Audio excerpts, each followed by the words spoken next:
Thank you for registering for the Archdiocesan Assembly. There have been an awful lot of questions about what's going to happen. What are the outcomes going to be? Well, I don't know, the Archbishop doesn't know, and none of the organising team knows. Why? Because this really is in the hands of the Holy Spirit.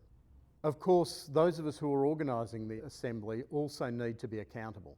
We are guaranteeing that by the 4th of November, just over 2 weeks after the Assembly, we will issue a synthesis report that will simply say, under those headings of encounter, discipleship and mission, this is what we heard. This is what the feedback was from people.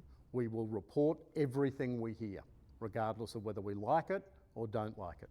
And we will try to identify convergences and divergences across the Archdiocese. We will try to identify matters which are unresolved. And those things will then be sent out to each parish, each participant, each ministry and each community. And we will then ask you to give us a response by probably about the 12th of December. We need to do it then because being committed Australians, we're very tied to our summer holidays.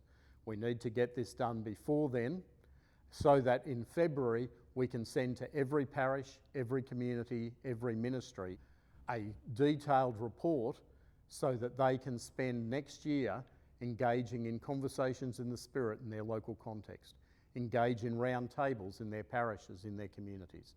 Because while this year has been largely driven by the Archdiocese, next year is largely driven by local communities. Next year is where we want to find out what works and what doesn't for local communities across the Archdiocese. All of these will be presented in the local community context and in the synthesis report. We'll all be accountable for what it is we say and what we do. We need to ensure that it's done respectfully and deeply, and that we're all prepared then as local communities to move forward with that report and respond to it in a generous way as called for by the Holy Spirit.